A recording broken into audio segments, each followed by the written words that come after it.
curta o vídeo e se inscreva no canal. Audioteca ANCAP.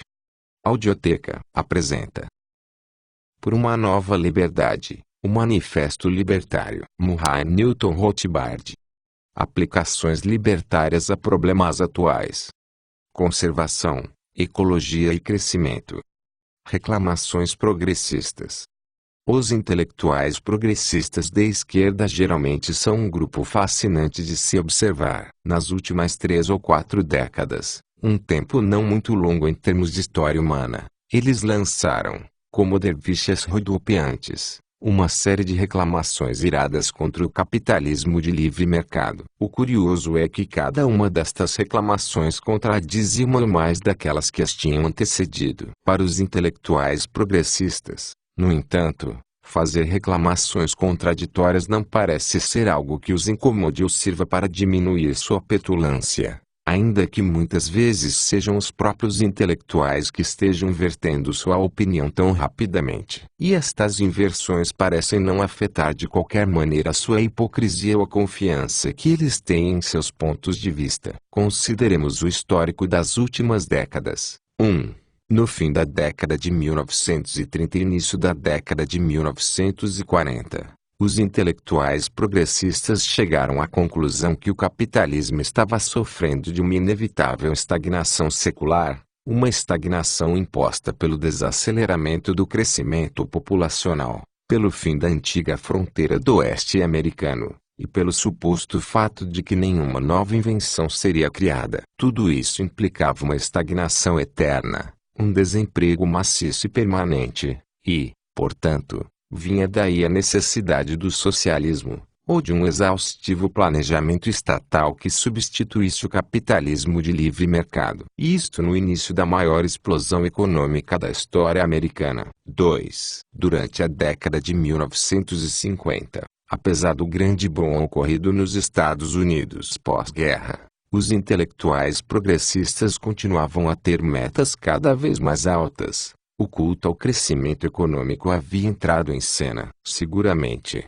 o capitalismo estava crescendo, mas não estava crescendo suficientemente rápido. Logo, o capitalismo de livre mercado devia ser abandonado, e uma intervenção socialista ou governamental deveria ser feita para alimentar a força da economia, construir investimentos e obrigar as pessoas a pouparem mais, para que esta taxa de crescimento fosse maximizada, ainda que não quiséssemos crescer tão rapidamente. Economistas conservadores como Colin Clark atacaram este programa progressista, chamando de growthmanship. 3. De repente, John Kenneth Galbraith entrou na cena progressista com seu best-seller, A Sociedade Afluente, The Affluent Society, em 1958. E, de maneira igualmente súbita, os intelectuais progressistas inverteram suas acusações. O problema com o capitalismo parecia agora ser que ele havia crescido demais, não mais estávamos estagnados, mas prósperos demais, e o homem havia perdido sua espiritualidade em meio a supermercados e aerofólios de automóveis. O que era necessário, então, era que o governo entrasse em cena, fosse na forma de uma intervenção maciça do socialismo, e passasse a cobrar altos impostos dos consumidores para reduzir este inchaço em sua afluência. 4. O culto à afluência excessiva teve seu dia de glória, que foi substituído por uma contraditória preocupação com a pobreza, estimulada pelo livro The Other America, de Michael Harrington, publicado em 1962. De repente, o problema com os Estados Unidos não era mais o excesso de riqueza, mas uma pobreza cada vez maior e mais acachapante. E, novamente, a solução seria a intervenção do governo, planificando a economia de maneira pesada, e cobrando impostos dos ricos para aumentar a renda dos pobres. E, assim, tivemos por diversos anos a guerra contra a pobreza. 5. Estagnação, crescimento deficiente, excesso de riqueza, excesso de pobreza. As modas intelectuais mudavam com a mesma velocidade que as barras das saias femininas. Até que, em 1964, o Comitê ad hoc sobre a Tripla Revolução, ad hoc Committee on the Triple Revolution, felizmente efêmero, proclamou seu Então, célebre manifesto, que trouxe os intelectuais progressistas e nós todos de volta ao ponto de partida. Por 2 ou 3 anos frenéticos fomos regalados com a ideia de que o problema dos Estados Unidos não era a estagnação, mas o seu exato oposto. Em alguns poucos anos todas as linhas de produção do país teriam sido automatizadas e computadorizadas, as rendas e a produção seriam enormes e superabundantes. Porém todos teriam perdido seus empregos devido à automatização deles. Mais uma vez, o capitalismo de livre mercado levaria ao desemprego em massa permanente, que poderia apenas ser solucionado, você adivinhou, através de uma intervenção maciça do Estado ou do socialismo puro e simples. Por diversos anos, portanto, em meados da década de 1960, sofremos daquilo que recebeu, com justiça, o nome de histeria da automação. 6. No fim da década de 1960 havia ficado claro para todos que a histeria da automação não passara de um erro, e que a automação não estava ocorrendo num ritmo mais rápido do que a antiga mecanização, e que, na realidade, a recessão de 1969 estava provocando uma queda nas taxas de aumento de produtividade. Hoje em dia não se ouve mais falar dos perigos da automação. Estamos atualmente na 7ª fase do vai-e-vem econômico progressista. 7. A riqueza, mais uma vez, tornou-se excessiva, e, em nome da conservação, da ecologia, e de uma escassez cada vez maior de recursos, o capitalismo de livre mercado está crescendo a uma velocidade muito rápida. O planejamento estatal, ou o socialismo, deve, obviamente, intervir para abolir todo e qualquer crescimento e implementar uma sociedade e economia de crescimento zero, para evitar um crescimento negativo, ou retrocesso, em algum ponto do futuro. Estamos agora de volta a uma posição super-galbraithiana, a qual foram acrescentados jargões científicos a respeito dos efluentes, ecologia, e da espaçonave Terra, assim como um ataque amargurado à própria tecnologia, considerada um poluidor a serviço do mal. O capitalismo nos deu a tecnologia, o crescimento, incluindo o crescimento populacional, a indústria e a poluição, e, portanto, o governo tem que intervir e erradicar estes males. Na verdade não é nem um pouco incomum encontrarmos nos dias de hoje a mesma pessoa sustentando uma mistura contraditória dos pontos de vista 5 e 7, e afirmando, simultaneamente, que, estamos vivendo numa era de pós-escassez, na qual não precisamos mais da propriedade privada, do capitalismo, ou de incentivos materiais para a produção, e b, que a cobiça capitalista está exaurindo nossos recursos e provocando uma iminente escassez mundial. A resposta progressista para ambos os problemas, ou, na realidade, para todos, é, obviamente, a mesma, que o socialismo ou o planejamento estatal substituam o capitalismo de livre mercado. O grande economista Joseph Schumpeter resumiu toda esta performance de quinta categoria dos intelectuais progressistas a uma geração.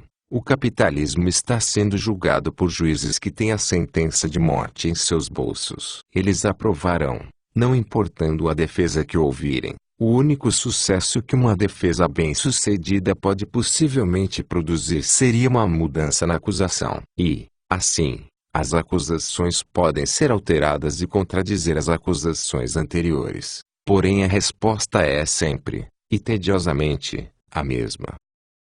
O ataque à tecnologia e ao crescimento. Este ataque em voga ao crescimento e à riqueza é nitidamente um ataque feito por progressistas das classes altas, contentes e confortáveis, que desfrutam de um padrão de vida e de um contentamento material que não chega sequer a ser sonhado pelos homens mais ricos do passado. É fácil para estes progressistas de classe alta torcer o nariz para o materialismo e fazer campanhas pela interrupção de todos os avanços econômicos futuros. Para a maior parte da população mundial, que ainda vive na miséria, este brado pela interrupção do crescimento é verdadeiramente obsceno. Porém até mesmo nos Estados Unidos, Existem poucas evidências de saciedade e superabundância. Até mesmo os próprios progressistas não se destacaram por fazer uma fogueira com os cheques de seus salários como uma forma de contribuição à guerra contra o materialismo e a riqueza. O ataque difundido à tecnologia é ainda mais irresponsável. Se a tecnologia retrocedesse para os períodos tribais ou das eras pré-industriais, o resultado seria uma epidemia de fome e mortes numa escala universal. A imensa maioria da população do mundo depende da indústria e da tecnologia moderna para sua própria sobrevivência. O continente norte-americano sustentava aproximadamente 1 milhão de índios nos dias anteriores à chegada de Colombo, todos vivendo à base da mera subsistência. Atualmente o mesmo território comporta diversas centenas de milhões de pessoas, todas vivendo num padrão de vida infinitamente mais alto, e o motivo é a indústria e a tecnologia moderna. Se estas forem abolidas, as pessoas também o serão. Sabe-se que para nossos antipopulacionistas fanáticos esta solução para a questão populacional pode ser uma coisa boa, mas para a grande maioria de nós ela seria, na realidade, uma solução final draconiana. O ataque responsável à tecnologia é outro destes vai-e-vens progressistas. Ele vem dos mesmos intelectuais progressistas que, cerca de 30 anos atrás, estavam denunciando o capitalismo por não utilizar de maneira plena a tecnologia moderna a serviço do planejamento estatal, e estavam exigindo um governo absolutista comandado por uma elite moderna tecnocrática. Agora, no entanto, estes mesmos intelectuais, que até pouco tempo ansiavam por uma ditadura tecnocrática que dominasse todas as nossas vidas, agora estão tentando nos privar dos frutos vitais da própria tecnologia. Ainda assim, estas diversas fases contraditórias do pensamento progressista jamais morreram completamente, e muitos dos mesmos antitecnologistas, numa inversão de 180 graus da histeria da automação, também estão prevendo com confiança uma estagnação tecnológica a partir de agora. Eles preveem com alegria um futuro sombrio para a humanidade ao imaginar que a tecnologia irá estagnar, em vez de continuar a sofrer melhorias e desenvolvimento. Esta é a técnica de previsão pseudocientífica do tão alardeado informe do Clube de Roma. Como escreveram Passeu, Roberts e Rose em sua crítica do informe, se as companhias telefônicas passassem a ser obrigadas a utilizar a tecnologia da virada do século, 21 milhões de telefonistas seriam necessárias para operar o volume de ligações feitas hoje em dia. Ou, como o editor britânico Norman McCrae observou, uma extrapolação das tendências da década de 1880 deixaria as cidades atuais cobertas por esterco de cavalo. Ou, mais ainda, ao mesmo tempo em que o modelo deste grupo, Clube de Roma, estabelece um crescimento exponencial hipotético para as necessidades industriais e agriculturais, ele impõe limites arbitrários e não exponenciais sobre os avanços técnicos que poderiam solucionar estas necessidades. O reverendo Thomas Malthus postulou algo semelhante 2 séculos atrás sem contar com os dados produzidos pelos computadores. Malthus argumentou que as pessoas tendem a se multiplicar exponencialmente,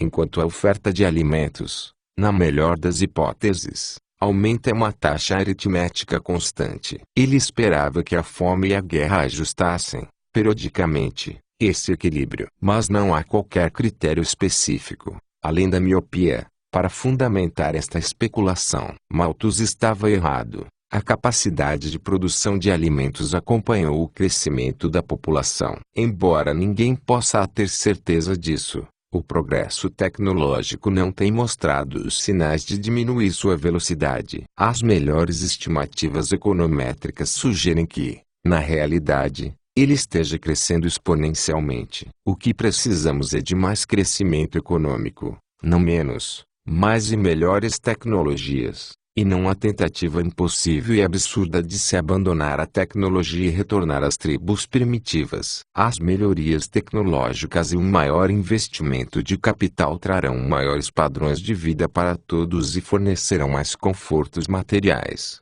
bem como o tempo livre para que as pessoas possam procurar e gozar do lado espiritual da vida. Existe uma quantidade muito pequena e preciosa de cultura e civilização disponível para as pessoas que precisam trabalhar por muitas horas para obter o básico para a sua subsistência. O problema real é que o investimento de capital produtivo está sendo drenado pelos impostos, restrições e contratos governamentais para ser utilizado em gastos governamentais improdutivos e dispendiosos, entre eles inutilidades como os programas militares e espaciais. Além do mais, o precioso recurso técnico oferecido pelos cientistas e engenheiros está cada vez mais sendo desviado para o governo, em vez de ser utilizado para a produção destinada aos consumidores civis. O que precisamos é que o governo saia do caminho, remova o pesadelo dos impostos e dos gastos da economia, e permita que os recursos técnicos e produtivos voltem a ser novamente dedicados integralmente ao aumento do bem-estar da maior parte dos consumidores. Precisamos de crescimento, de padrões de vida mais elevados, e de uma tecnologia e um equipamento de capital e tecnológico que sacie as necessidades e demandas dos consumidores. Só conseguiremos isto, no entanto, acabando com o pesadelo do estatismo e permitindo que as energias de toda a população possam ser expressas na economia de livre mercado. Precisamos de um crescimento econômico e tecnológico que surja livremente, como mostrou Jane Jacobs, a partir da economia de livre mercado, e não das distorções e desperdícios impostos sobre a economia mundial surgidas da alimentação à força feita pelos progressistas na década de 1950. Precisamos, em suma, de uma economia verdadeiramente libertária, de livre mercado. Conservação de recursos. Como mencionamos, os mesmos progressistas que alegam termos entrado numa era de pós-escassez e não precisamos mais de um crescimento econômico, são os primeiros a reclamar que a cobiça capitalista está destruindo nossos escassos recursos naturais. Os augúrios obscuros e apocalípticos do Clube de Roma, por exemplo, simplesmente extrapolando as tendências atuais dos usos de recursos, acreditam poder prever com confiança o esgotamento das matérias-primas vitais dentro dos próximos 40 anos. Porém, previsões confiantes, e completamente incorretas, do esgotamento das matérias-primas foram feitas inúmeras vezes nos últimos séculos. O que os augures deixaram passar é o papel vital que o mecanismo econômico do mercado livre desempenha na conservação e no aumento dos recursos naturais. Consideremos, por exemplo, uma típica mina de cobre. Porque o minério de cobre já não se esgotou, devido às exigências inexoráveis de nossa civilização industrial. Porque os mineradores de cobre, após terem encontrado e aberto um veio do minério, não extraem imediatamente todo o cobre. Porque, em vez disso, eles mantêm aquela mina de cobre, a expandem, e extraem o cobre gradualmente, ano após ano. Porque os proprietários da mina perceberam que, por exemplo, se eles triplicarem a produção de cobre deste ano, eles poderão triplicar sua renda neste ano. Porém, também estarão exaurindo aquela mina, e, por consequência, toda a renda futura que eles poderiam obter dela. No mercado, esta perda de renda futura se reflete imediatamente no valor monetário, o preço, da mina como um todo. Este valor monetário, refletido no preço de venda da mina, e então nas suas ações individuais, tem como base a renda futura que se espera obter da produção do cobre. Qualquer esgotamento da mina, portanto, diminuirá o seu valor e, portanto, o preço das ações de mineração. Cada proprietário de uma mina, portanto, tem que pesar as vantagens da renda imediata obtida com a produção do cobre com a perda no valor de capital da mina como um todo, e, por consequência, com a perda no valor de suas ações. As decisões dos proprietários das minas são determinadas por suas expectativas de rendimentos e de demandas futuras de cobre, das taxas de juros existentes e esperadas, etc. Suponhamos, por exemplo, que se espere que o cobre se torne obsoleto em alguns anos devido a um novo metal sintético. Neste caso, os proprietários das minas de cobre começarão a produzir mais rapidamente cobre do que o fazem agora, quando o valor dele é alto, e pouparão menos para o futuro, quando ele terá pouco valor, beneficiando assim os consumidores e a economia como um todo ao produzir o cobre atualmente, quando há uma maior necessidade dele. Se, por outro lado, uma escassez de cobre for esperada no futuro, os proprietários das minas produzirão menos agora e aguardarão para produzir mais no futuro, quando os preços estarão mais altos, beneficiando assim a sociedade ao produzir mais no futuro, quando ele será mais necessário. Assim, vemos que a economia de mercado traz consigo um maravilhoso mecanismo através do qual as decisões dos proprietários de recursos no presente, ao compará-la com a produção futura, podem beneficiar não apenas sua própria renda e riqueza, mas também a massa de consumidores e a economia como um todo. Existe, no entanto, muito mais a respeito deste mecanismo do livre mercado. Suponhamos que uma crescente escassez de cobre seja esperada no futuro. O resultado será o de que o cobre deixará de ser extraído agora, para o ser futuramente. O preço do cobre, por consequência, aumentará. Este aumento nos preços do cobre terá diversos efeitos conservacionistas. Em primeiro lugar, o preço mais alto do cobre é um sinal para aqueles que se utilizam dele de sua escassez, e passarão a utilizá-lo menos, substituindo-o por metais mais baratos ou plásticos. Assim, o cobre será conservado de maneira mais plena, e poupado para ser utilizado quando não houver um substituto satisfatório. Além do mais, o custo mais elevado do cobre estimulará a uma exploração para que sejam encontradas novas minas de cobre, e b. uma procura por substitutos menos caros, talvez através de novas descobertas tecnológicas. Os preços mais altos do cobre também estimularão campanhas visando poupar e reciclar o metal. Este mecanismo de preços inerente ao mercado livre é exatamente o motivo pelo qual o cobre, assim como outros recursos naturais, não desapareceram há muito tempo. Como Passeu, Roberts e Rosa afirmaram em sua crítica ao Clube de Roma, as necessidades e reservas de recursos naturais no modelo foram calculadas, na ausência de preços, como uma variável na projeção dos limites de como estes recursos serão utilizados. No mundo real, o aumento de preços funciona como um indicador econômico para a conservação de recursos escassos, fornecendo incentivos para a utilização de materiais mais baratos em seu lugar, estimulando pesquisas para descobrir novas maneiras de se conservar estes recursos, e tornar as novas tentativas de exploração mais lucrativas. Na realidade, ao contrário do que afirmam estes obscurantistas apocalípticos, os preços das matérias-primas e dos recursos naturais permaneceram baixos, e têm, no geral, diminuído em relação a outros preços. Para os intelectuais marxistas e progressistas, isto costuma ser um sinal da exploração capitalista dos países subdesenvolvidos, que muitas vezes são os produtores destas matérias-primas. Porém, isto é um sinal de algo totalmente diferente, do fato de que os recursos naturais não estão ficando mais escassos, e sim mais abundantes. Daí esta relativa diminuição no seu custo. O desenvolvimento de substitutos mais baratos, como por exemplo, plásticos e fibras sintéticas, manteve os recursos naturais baratos e abundantes. E, em algumas décadas, podemos esperar que a tecnologia moderna desenvolva uma fonte de energia extraordinariamente barata, a fusão nuclear. Um desenvolvimento que automaticamente gerará uma grande abundância de matéria-prima para ser usada onde for necessário. O desenvolvimento de materiais sintéticos e de energias mais baratas salienta um aspecto vital da tecnologia moderna que os augures da catástrofe deixaram passar,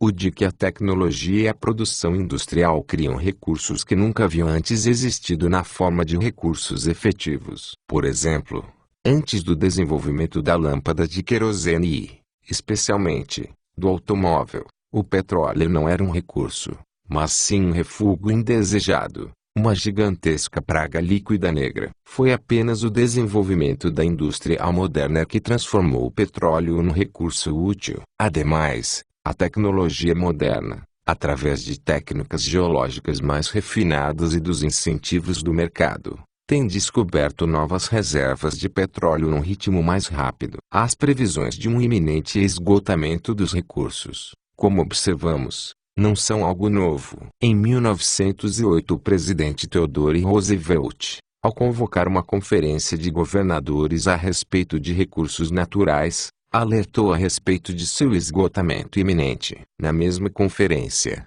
o industrialista do aço Andrew Carnegie previu o esgotamento do fio de ferro do Lago Superior em 1940, enquanto o magnata ferroviário James J. Hill previu o esgotamento de boa parte de nossos recursos madeireiros em 10 anos. Não só isso, Hill também previu uma escassez iminente na produção de trigo nos Estados Unidos, num país onde até hoje estamos tendo de lidar com os excedentes de trigo gerados pelos nossos programas de subsídios aos fazendeiros. Os prognósticos catastróficos atuais são feitos da mesma maneira. Uma subestimação grave das perspectivas oferecidas pela tecnologia moderna e uma ignorância do funcionamento da economia de mercado. É verdade que diversos recursos naturais específicos sofreram um esgotamento, tanto no passado quanto agora. Mas, em cada um dos casos, o motivo não foi a cobiça capitalista. Pelo contrário, o motivo foi o fracasso do governo em permitir a propriedade privada dos recursos. Resumindo, o fracasso na adoção da lógica da propriedade privada até suas últimas consequências. Um exemplo é o dos recursos madeireiros. No oeste americano e no Canadá, a maior parte das florestas não pertence a proprietários privados, mas sim ao governo federal ou provincial. O governo então arrenda o seu uso às madeireiras privadas. Em suma, a propriedade privada tem a permissão apenas do uso anual do recurso, mas não a propriedade da floresta, do recurso em si. Nesta situação, a madeireira privada não tem a propriedade do valor de capital e, portanto, não tem que se preocupar com o esgotamento do recurso em si. A empresa não tem qualquer incentivo econômico para conservar o recurso, replantar árvores, etc. Seu único incentivo é o de derrubar o máximo de árvores que puder, o mais rapidamente possível, uma vez que não há um valor econômico para a madeireira na manutenção do valor capital da floresta. Na Europa, onde a propriedade privada de florestas é muito mais comum, há poucos protestos contra a destruição dos recursos madeireiros, pois onde quer que seja permitido à propriedade privada possuir a própria floresta, passa a ser de interesse do proprietário preservar e fazer com que as árvores voltem a crescer à medida que ele extrai dali os recursos, para que ele não esgote o valor de capital da floresta. Assim, nos Estados Unidos, um dos principais culpados tem sido o Serviço Florestal do Departamento de Agricultura, que é o proprietário das florestas e arrenda os direitos anuais para a extração da madeira, com a resultante devastação das árvores decorrente deste arrendamento. Por outro lado, florestas privadas, como aquelas de propriedade de grandes madeireiras como a Georgia Pacific e a USP, hoje extraem de maneira científica a madeira e praticam o reflorestamento, visando assim manter seu estoque futuro. Outra consequência infeliz do fracasso do governo americano em permitir a propriedade privada de um recurso foi a destruição das pradarias do Oeste no final do século XIX. Todos que já assistiram a um filme de faroeste estão familiarizados com a mística das planícies abertas e das guerras, muitas vezes violentas, entre vaqueiros, pastores e fazendeiros por pedaços de terra. A planície aberta representou o fracasso do governo federal em aplicar a política do homesteading, a lei da apropriação original, às condições variáveis dos climas mais secos a oeste do Mississippi. No leste, os 160 acres concedidos gratuitamente aos colonos assentados em terras do governo constituíram uma unidade tecnológica viável para o cultivo num clima mais úmido. Porém, no clima mais seco do oeste, nenhum rancho de gado bovino ou ovino poderia ser bem sucedido com apenas 160 acres. O governo federal,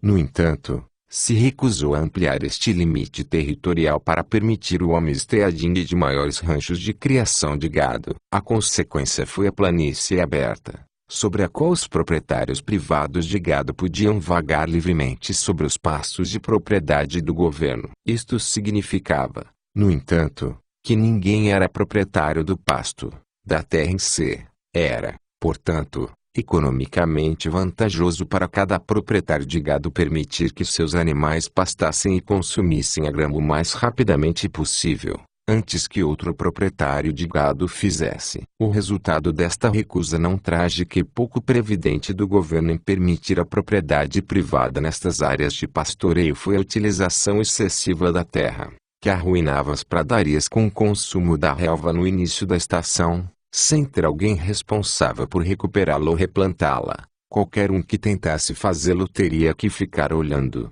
indefeso, enquanto outra pessoa trazia seus animais para pastar ali. A consequência foi o excesso de pastoreio nas terras do oeste, e o surgimento do Dust Bowl, o território árido e poeirento que cobre boa parte da região nos dias de hoje. Outra consequência foram as tentativas ilegais dos diversos vaqueiros, pastores e fazendeiros de fazer a justiça com suas próprias mãos, cercando a terra e transformando-a por conta própria em propriedade privada, e os frequentes conflitos violentos que isto gerava. O professor Samuel Pease, em seu competente relato sobre o movimento conservacionista dos Estados Unidos, escreve sobre o problema das planícies. Boa parte da indústria pecuária do oeste dependia, para a obtenção de forragem, da planície aberta, de propriedade do governo federal, mas aberta para quem estivesse disposto a utilizá-la. O Congresso jamais apresentou uma legislação regulamentando o pasto ou permitindo que os criadores de gado adquirissem terras nas planícies. Os vaqueiros e pastores vagavam livres pelo território de domínio público. Construíam cercas para utilização exclusiva de determinado pedaço de terra.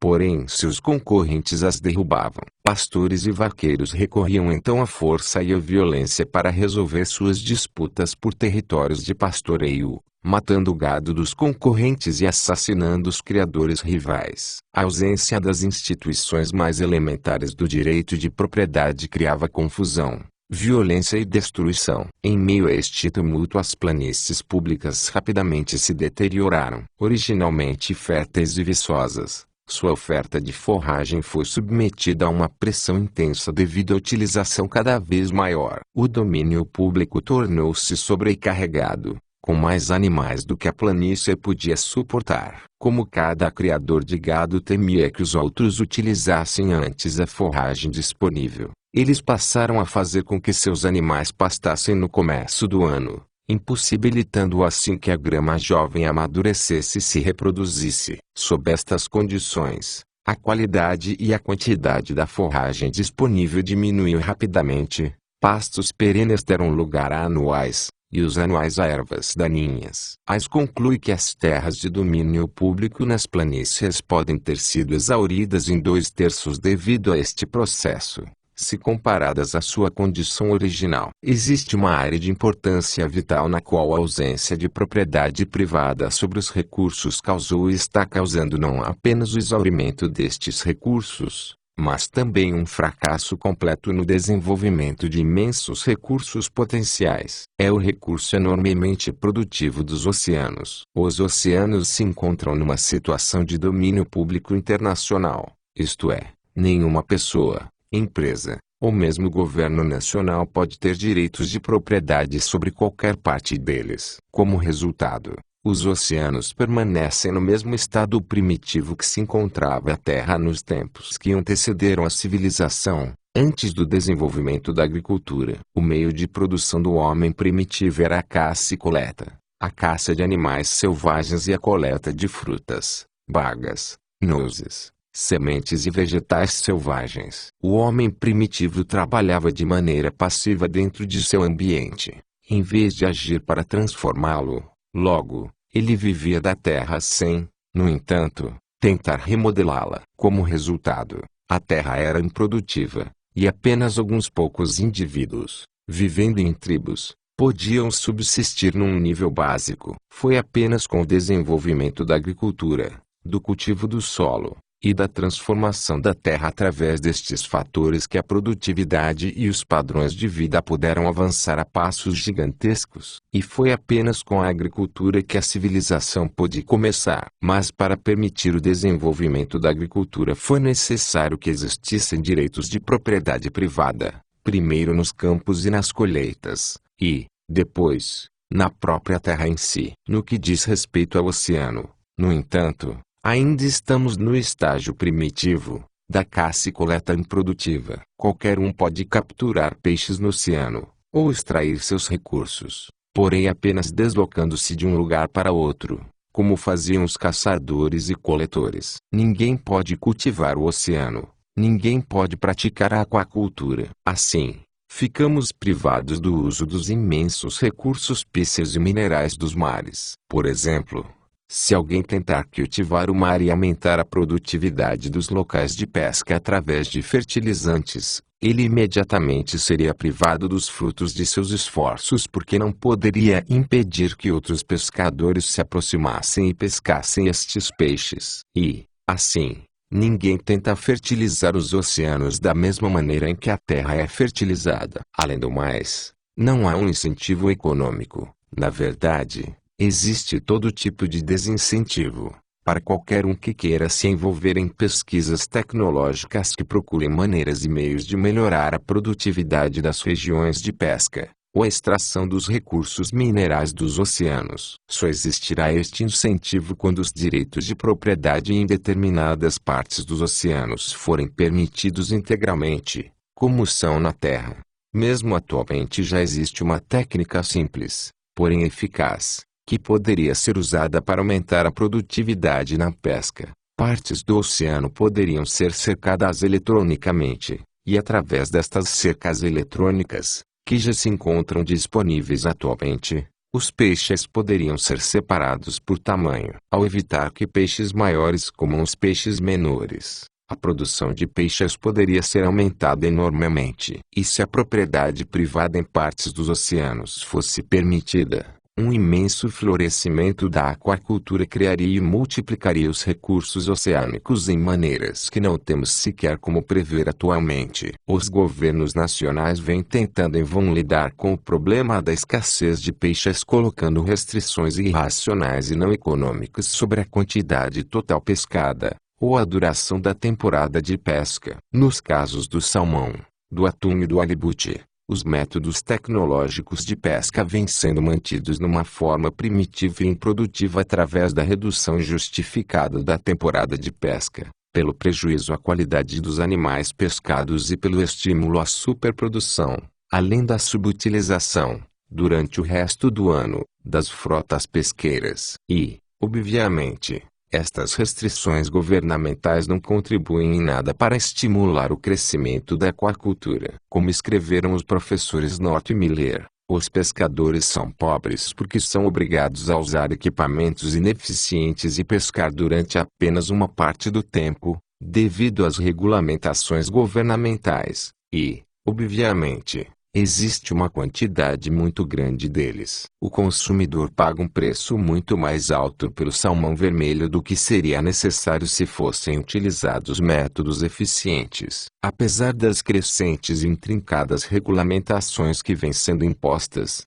a preservação da desova do salmão ainda não está garantida. A raiz do problema está no atual sistema de não propriedade. Não é do interesse de qualquer pescador se preocupar com a perpetuação da desova do salmão. Pelo contrário, é do seu interesse pescar o máximo de peixes que ele puder durante a temporada. Por outro lado, North e Miller apontam que os direitos de propriedade privada nos oceanos, através dos quais os proprietários utilizariam a tecnologia mais barata, mais eficiente e conservariam e tornariam produtivos os próprios recursos, é algo mais factível atualmente do que nunca. A invenção de equipamentos modernos de sensores eletrônicos fez com que o patrulhamento de grandes extensões de água seja relativamente barato e fácil.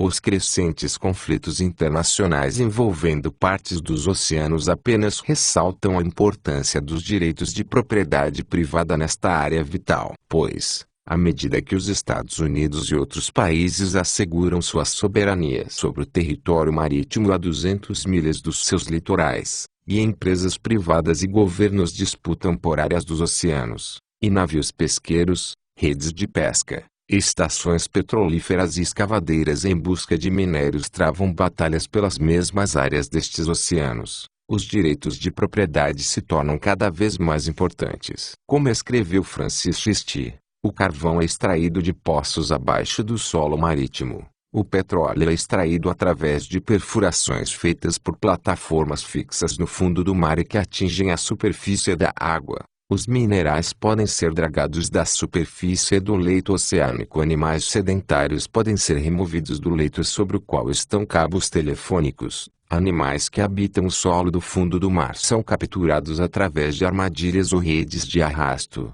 Espécies que habitam as regiões intermediárias podem ser capturadas com anzóis ou redes, que por sua vez podem interferir com submarinos. Espécies que habitam as superfícies são capturadas através de redes ou arpões, e a própria superfície do mar é utilizada para a navegação, além destas embarcações que praticam as atividades de extração de recursos. Este conflito crescente fez com que Juste previsse que os mares estão numa fase de transição. Eles estão passando de uma condição na qual os direitos de propriedade são praticamente inexistentes para uma condição na qual os direitos de propriedade, de alguma forma, serão apropriados ou passarão a ficar disponíveis.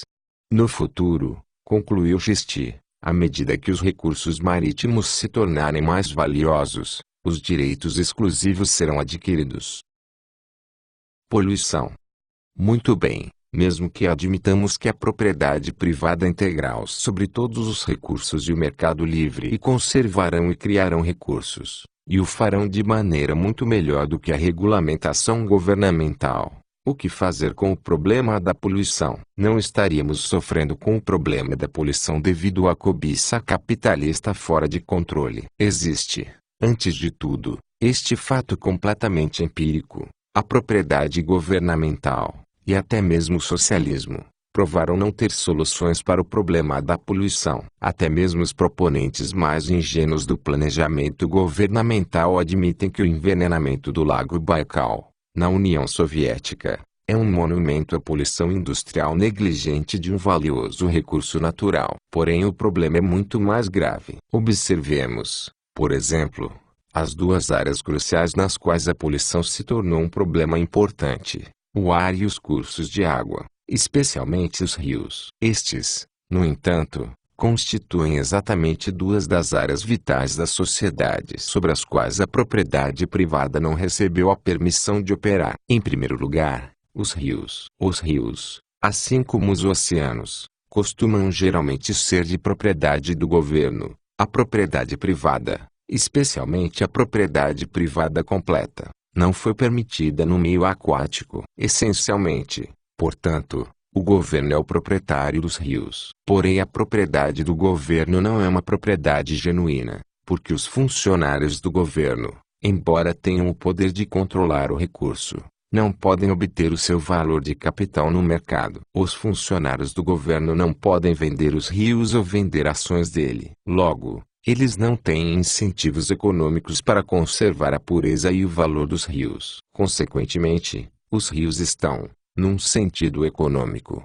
desprovidos de proprietário. Logo, os funcionários governamentais permitem que eles sejam corrompidos e poluídos. Qualquer um pode despejar detritos e lixo poluente em suas águas. Consideremos, no entanto, o que aconteceria se empresas privadas pudessem ser proprietárias dos rios e lagos. Se uma empresa privada fosse a proprietária do lago Erie, por exemplo, qualquer um que o despejasse lixo no lago seria prontamente processado nos tribunais por sua agressão contra uma propriedade privada, e forçado por estes tribunais a pagar os danos e cessar quaisquer agressões futuras. Assim, apenas os direitos de propriedade garantirão um fim à poluição, à invasão de recursos alheios. Só o fato dos rios não terem um proprietário explica o fato de que ninguém se insurja e defenda dos ataques a este precioso recurso. Se, por outro lado, alguém despejar lixo ou poluentes no lago que seja uma propriedade privada, como de fato são muitos lagos menores, ele não poderia fazê-lo por muito tempo. O seu proprietário logo correria em sua defesa. O professor Dolan escreveu: se a General Motors fosse a proprietária do rio Mississippi, você pode ter certeza de que acusações duras a respeito das descargas de efluentes seriam feitas contra as indústrias e municípios situados em suas margens. e que a água seria mantida suficientemente limpa para maximizar os ganhos provenientes dos arrendamentos concedidos a empresas que quisessem obter os direitos à água potável, recreação e pesca comercial. Se o governo, enquanto proprietário, tem permitido a poluição dos rios, o governo também tem sido o principal poluidor ativo, especialmente na sua qualidade de responsável pela eliminação dos esgotos municipais. Já existem banheiros químicos de baixo custo que permitem a queima do esgoto sem que haja poluição do ar, do solo ou da água.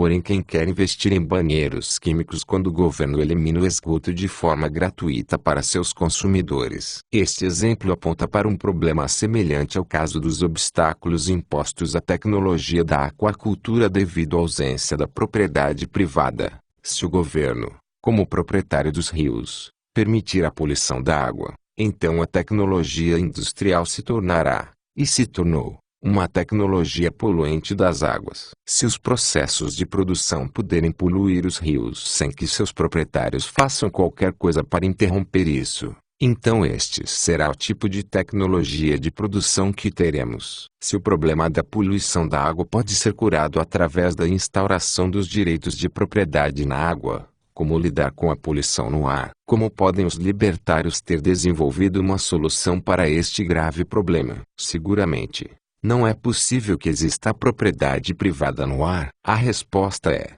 sim, pode. Já vimos como as frequências de rádio e TV podem ser propriedades privadas. O mesmo ocorre com as linhas aéreas. As rotas das linhas aéreas comerciais, por exemplo, podem ser de propriedade privada. Não existe a necessidade de um Conselho Civil de Aeronáutica para distribuir e restringir as rotas entre as diversas cidades. No caso da poluição do ar, no entanto, não estamos lidando tanto com a propriedade privada no ar, mas sim com a proteção da propriedade privada nos pulmões, campos e pomares das pessoas. A questão vital a respeito da poluição do ar é que o indivíduo que polui envia poluentes indesejados e não solicitados, que vão da fumaça à radiação nuclear e a óxidos de enxofre, através do ar, e para dentro do pulmão de vítimas inocentes, bem como sobre sua propriedade material. Todas estas substâncias emanadas que prejudicam as pessoas ou suas propriedades são uma forma de agressão contra a propriedade privada das vítimas. A poluição do ar, afinal, constitui tanto uma forma de agressão quanto colocar fogo na propriedade de outra pessoa ou atacá-la fisicamente. A poluição do ar que causa danos aos outros é agressão pura e simples. A principal função do governo, dos tribunais e da polícia, é de pôr um fim à agressão.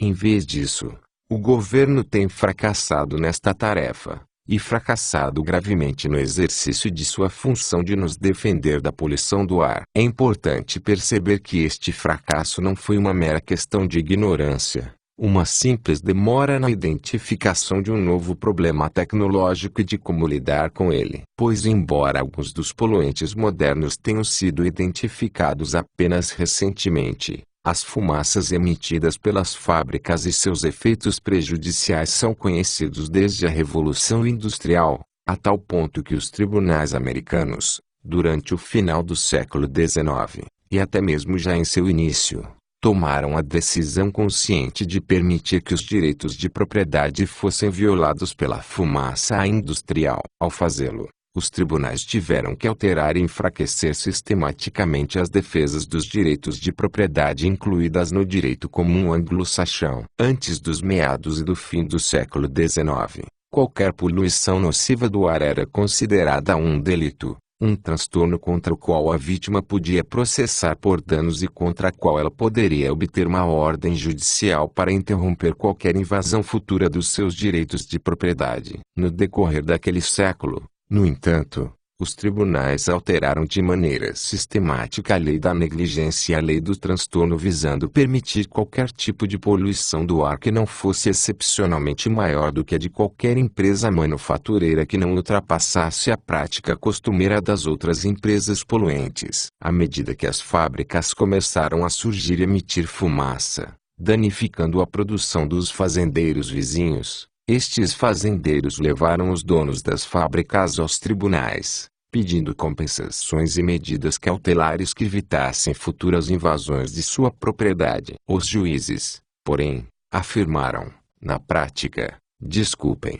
sabemos que a fumaça industrial, ou seja, a poluição do ar, invade e interfere com os seus direitos de propriedade. Mas há algo mais importante do que meros direitos de propriedade, e isto é a política pública, o bem comum. E o bem comum decreta que a indústria é algo bom, o progresso industrial é algo bom, e, portanto, seus meros direitos de propriedade privada devem ser ignorados em nome do bem-estar geral. E agora todos nós estamos pagando um preço amargo por este desprezo à propriedade privada, na forma de doenças pulmonares e inúmeros outros males. E tudo pelo bem comum. O fato de que este princípio tenha guiado os tribunais durante a Era do Ar também pode ser visto numa decisão dos tribunais do estado de Ohio no caso Antonique v. Chamberlain, 1947. Os residentes de uma área suburbana próxima a Akron entraram com uma ação judicial para proibir que os réus estabelecessem um aeroporto privado na região. O motivo era a invasão dos direitos de propriedade devido ao barulho excessivo.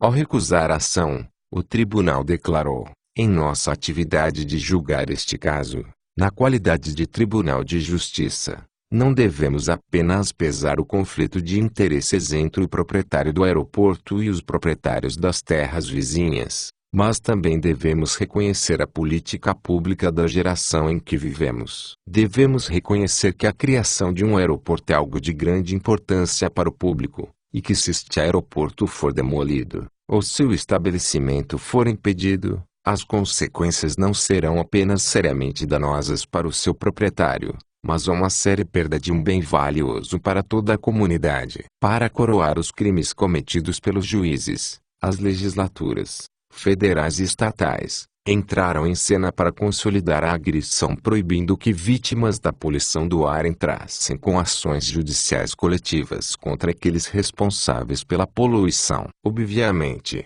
se uma fábrica está poluindo a atmosfera de uma cidade na qual existem dezenas de milhares de vítimas, é impraticável que cada uma destas vítimas entre com um processo para obter seu ressarcimento do réu, embora um mandato judicial possa ser usado de maneira eficaz por uma vítima sozinha. O direito comum, logo, reconhece a validade das ações coletivas, nas quais uma ou mais vítimas podem processar o agressor não apenas em seu próprio nome, mas em nome de toda uma coletividade de vítimas semelhantes. As legislaturas, no entanto, baniram de maneira sistemática estas ações coletivas nos casos relacionados à poluição. Por este motivo, a vítima pode processar com sucesso alguém que o prejudique individualmente através da emissão de poluentes, numa ação única de dano privado. Porém, ela está proibida por lei de agir contra alguém que polui de maneira maciça e está prejudicando um grande número de pessoas numa determinada região. Como escreveu Frank Bull,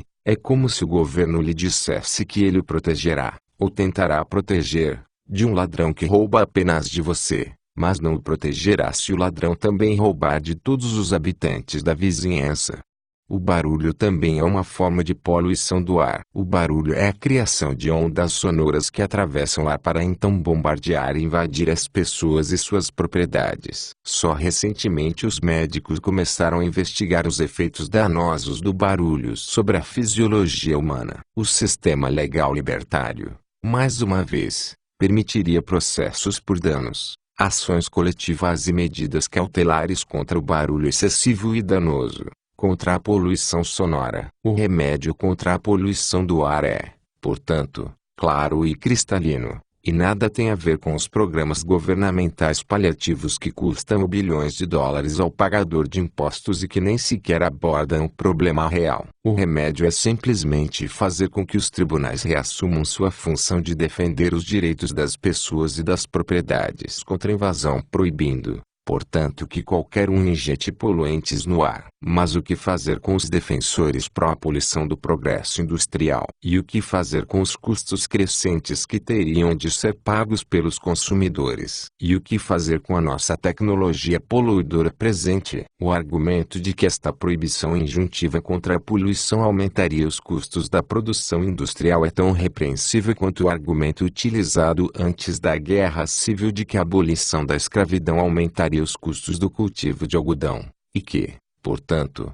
a abolição, por mais que fosse moralmente correta, era impraticável. Pois isto implica que os poluidores têm a liberdade de impor a todos os altos custos da poluição sobre aqueles cujos pulmões e direitos de propriedade lhes receberam a permissão de invadir impunemente. Além do mais, o argumento relativo ao custo e à tecnologia ignora o fato vital de que se a poluição do ar puder continuar a ser emitida com impunidade, não continuará a existir qualquer incentivo para o desenvolvimento de uma tecnologia que não polua. Pelo contrário, o incentivo seria cada vez menor, como tem sido por um século. Suponhamos, por exemplo, que quando os automóveis e caminhões começaram a ser usados pela primeira vez, os tribunais tivessem emitido a seguinte decisão: normalmente, nos oporíamos à invasão dos jardins das pessoas pelos caminhões na medida em que isto constitui uma invasão da propriedade privada, e insistiríamos que os caminhões deveriam permanecer nas estradas, independentemente do congestionamento do tráfego. Mas os caminhões têm uma importância vital para o bem-estar público e, portanto, decretamos que os caminhões devem ter a permissão de cruzar qualquer jardim que desejarem, contanto que acreditem que isto facilitará seus problemas com o tráfego. Se os tribunais tivessem tomado esta decisão, teríamos agora um sistema de transportes em que os jardins seriam sistematicamente destruídos pelos caminhões. E qualquer tentativa de impedir isto seria censurada em nome das necessidades do transporte moderno. O ponto é que foi exatamente assim que os tribunais agiram a respeito da poluição do ar. Uma poluição que causa muito mais danos a todos nós que a destruição de jardins. Dessa maneira, o governo deu o sinal verde, desde o começo, para uma tecnologia poluente. Não é de se surpreender, portanto, que é exatamente este tipo de tecnologia que temos hoje em dia. A única solução é forçar os invasores poluentes a interromper suas invasões, e, assim, redirecionar a tecnologia para meios não poluentes ou até mesmo antipoluentes. Já desenvolvemos técnicas, mesmo em nosso estágio primitivo da tecnologia antipoluição, para combater a poluição do ar e sonora. Abafadores de som podem ser instalados em máquinas barulhentas, que emitam ondas sonoras em ciclos exatamente opostos aos das ondas emitidas por estas máquinas, anulando assim estes sons incômodos. Os desperdícios eliminados no ar já podem ser recapturados assim que deixam as chaminés e reciclados, gerando produtos úteis às indústrias. Assim, o dióxido de enxofre, um dos principais poluentes do ar, pode ser drenado e reciclado para produzir o ácido sulfúrico, que tem um valor econômico. O motor de ignição por faísca, altamente poluente, terá que ser curado através de novos dispositivos ou substituído inteiramente por motores não poluentes como o motor a diesel, as turbinas a gás ou vapor, ou por um carro elétrico. E, como o engenheiro de sistemas libertário Robert Pauli, Jr., aponta, os custos de instalação da tecnologia não poluente ou antipoluente acabariam sendo, no fim das contas, pagos pelos consumidores dos produtos daquelas empresas, isto é, por aqueles que escolheram se associar com determinada empresa, e não repassados a terceiros inocentes na forma de poluição, ou impostos. Robert Pauli definiu de maneira convincente a poluição como sendo a transferência de matéria ou energia danosa para outra pessoa ou para a propriedade de outra pessoa, sem o consentimento desta.